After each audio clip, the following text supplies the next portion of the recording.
यस्य सर्वे समारंभाः कामसंकल्पवर्जिताः ज्ञानाग्निदग्धकर्माणं तमाहुः पंडितं बुधाः।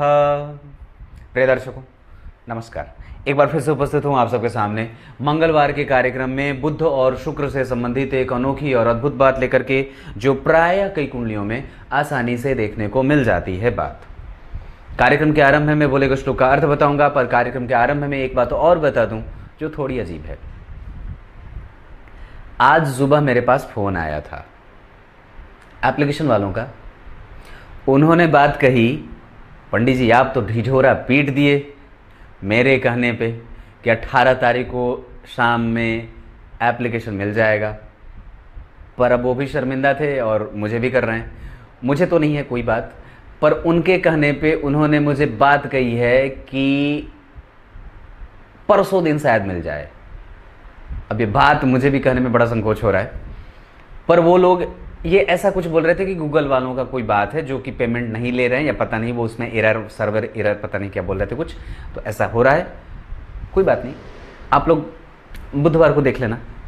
शुरू करते हैं आज का कार्यक्रम।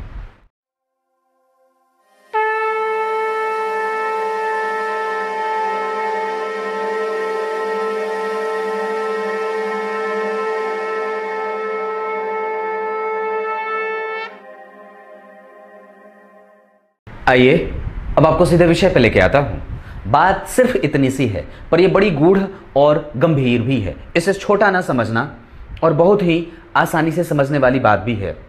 पर कई बार आपने कई कुंडलियों में यह बात देखी है कि दो ग्रह जैसे सूर्य बुध और शुक्र कभी भी निकट ही होते हैं। सूर्य बुध और शुक्र कभी भी रहेंगे तो एक दूसरे के आगे पीछे रहेंगे, या एक दो घर का अंतर होता है, क्योंकि इनका जो पथ है वो बिल्कुल निकट सा होता है। ये तीनों एक साथ ही मैच कर जाते हैं, मतलब मिल जाते हैं एक दूसरे के साथ। इनका परिक्रमण पथ जो है वो बिल्कुल निकट से गुजरता है। ये हमेशा एक ही साथ रहते हैं, आध्यात्मिक रूप से भी और भौगोलिक दृष्टिकोण से भी। पर बात हमारी उसकी नहीं है। अगर हम ज्योतिषीय दृष्टिकोण से समझते हैं तो शुक्र जहां मीन राशि में उच्च के होते हैं, वहीं बुध मीन राशि में नीच के हो जाते हैं। मतलब वो पर्यावरण उन्हें सूट नहीं करता, सीधी सी बात है। दूसरी बात है कि अगर आपकी कुंडली में या किसी भी जातक की कुंडली में बुध और शुक्र अगर कन्या राशि में बैठे हो, तो उसका फल कथन आप कैसे करोगे? और फिर उसको कैसे बताओगे कि बुध की दशा चलेगी तो कैसी होगी परिणाम की स्थिति, और अगर शुक्र की दशा चले तो कैसा होगा परिणाम, या कैसा प्रभाव देखने को मिलेगा शुक्र का? इसको समझने के लिए आपको यह पहले समझना होगा कि इन दोनों की डिग्री में अंतर कितना है, ये दोनों कितने निकट होकर के बैठे हैं। अगर उनकी डिग्री में कम से कम 6 डिग्री से ज्यादा का अंतर है, तो निस्संदेह ये थोड़े स्वतंत्र होंगे एक दूसरे को प्रभावित करने के मामले में। पर अगर वो बहुत ज्यादा दूर हैं तो वो पूर्णतया स्वतंत्र हो जाएंगे। अगर 6 डिग्री के अंतर पे हैं ये दोनों ग्रह, तो निस्संदेह ये एक दूसरे को आसानी से प्रभावित कर सकेंगे। और वहां पे यहां पे दोनों अगर एक साथ बैठे हों, जैसे बुध और शुक्र को अगर एक साथ बिठाया, तो यहां पे शुक्र नीच राशि के हो गए और बुध उच्च राशि के हो जाते हैं। कन्या राशि में बुध उच्च के हो जाते हैं और शुक्र कन्या राशि में नीच के हो जाते हैं, ये आप लोग जानते हैं।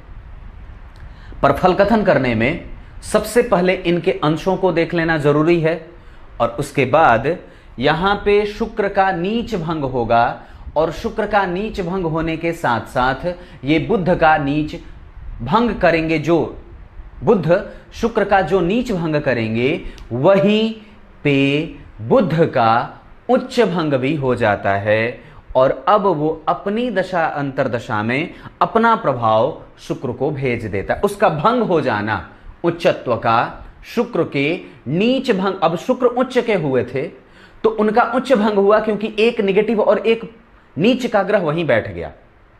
तो ऐसी स्थिति में बुध के जितने भी परिणाम होंगे उस भाव में देने के लिए, या जितना भी बुध वहां पे देगा, वो ना दे करके अब उसके जितने भी फल होंगे वो शुक्र को ट्रांसफर कर जाएंगे, और शुक्र को वो परिणाम, अब शुक्र का बल वहां, अब शुक्र का प्रभाव वहां, और शुक्र का फल कथन बढ़ जाए। हां, यहां पे यही बात समझने वाली है वहां पे दोनों के अंशों को देखना है कि वो दोनों कितने डिग्री के अंतर पे हैं। 6 डिग्री के अंतर पे अगर हैं, जैसे 18 डिग्री के शुक्र और 12 से 13 डिग्री के या 14 डिग्री के हो गए बुध, तो अब यहां पे ये दोनों काफी क्लोज हो गए, बहुत ज्यादा निकटता की स्थिति आ गई।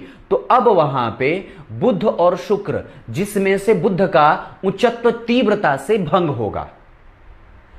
अगर वो दोनों काफी डिग्री में अंतर है, 10-12 डिग्री का, 15 डिग्री का, या बुध वहां पे कमजोर पड़ रहे हों या शुक्र कमजोर पड़ रहे हों, तो ऐसी स्थिति में उनका प्रभाव दूर दूर का हो जाने के कारण, परंतु फिर भी प्रभाव तो रहेगा, क्योंकि बुध वहां उच्च के हुए हैं तो शुक्र वहां नीच के भी हुए हैं। नीच के ग्रह के बैठ जाने से उच्चत्व का असर, उसका उच्च भंग हो जाए, यही बात होती है। मतलब क्या है कि अब यहां पे जहां शुक्र का नीच भंग हो रहा था बुध के कारण, वहीं वापसी में बुध का उच्च भंग हो रहा है शुक्र के कारण। बात समझ में आ गई? अब दशा अंतरदशा में बुध अपने सर्वस्व परिणाम न देकर के कुछ कमजोरी के साथ अपने शुभ प्रभावों को शुक्र को ट्रांसफर करेंगे और वहां पे शुक्र की मजबूती देखने को मिल जाएगी। क्लियर है? अब आइए कार्यक्रम के आरंभ में बोले गए श्लोक का अर्थ बता देता हूं। गीता जी के 4थे अध्याय के 19वें श्लोक में भगवान ने बात कही है। क्या कही है? जरा निकट से समझिएगा इस बात को कि ज्ञान के, हम बात किसकी कर रहे हैं? कर्म योग पे, कि कर्म के करने का सिद्धांत क्या है और कर्म को योग के माध्यम से कैसे हम कर्म पे विजय प्राप्त कर सकते हैं। मतलब हमें अपने दिमाग को किस तरीके से डेवलप करना है, उसे किस तरीके से तैयार करना है कि हमें हमारे कर्मों से अनुरक्ति न हो, हमें हमारे कर्मों से विरक्ति हो जाए। मतलब कि आप अगर ज्ञान से युक्त हो जाओगे, आपका ज्ञान कम से कम इस लेवल का हो जाए कि आपके कर्मों में आपको आसक्ति पैदा ना करने दे, वो जल के नष्ट हो जाएगा। आप जो कर रहे हो वो जल के नष्ट हो जाएगा। बस इसी तरीके का भाव रख लो दिमाग में। और मैंने एक बार पहले ही बात कही है कि जो व्यक्ति अगर अपने कर्मों से कुछ प्राप्त करना चाहता है तो उसको ईश्वर की शरणागति धारण कर लेनी चाहिए, अगर नहीं तो फिर नहीं। दूसरी बात है कि जितने भी वर्णाश्रम हैं, गृहस्थ हुआ, वानप्रस्थ हुआ, सन्यास हुआ, ये जितने भी वर्णाश्रम हैं, व्यवस्था जीवन जीने के आश्रमों की बात की गई है ना, उसमें से जितने आश्रम हैं उस प्रत्येक आश्रम के अलग अलग कर्म बनाए गए हैं। आने वाले दिनों में उस पर भी कार्यक्रम बना दूंगा या कई बार उस पर थोड़ी सी चर्चा कर दूंगा। गृहस्थ आश्रम के अलग कर्म, वानप्रस्थ के अलग, सन्यास धर्म के अलग। तो इस तरीके से हमें यही बात समझनी है कि अगर आप गृहस्थ वर्ण से आते हो, गृहस्थ आश्रम से आते हो, तो उसके कर्म के सिद्धांत अलग हैं और बाकी के कर्म के सिद्धांत अलग हैं। पर फिर भी मूलभूत तो यही है कि काम कर रहे हो उसमें फंस और उलझ ना जाना। मछली को देखा है ना, शिकार ढूंढने जाती है पर फंस के रह जाती है और अपना प्राण गवा बैठती है। आप भी कहीं वही तो नहीं बन रहे हो? मछली खाते खाते बुद्धि मछली की तो नहीं हो गई? कुछ इसी तरीके से आज के कार्यक्रम का समापन करते हैं। तब तक के लिए इजाजत दीजिए। कल एक बार फिर से उपस्थित होंगे आप सबके सामने। बन के रहिएगा। बहुत बहुत नमस्कार।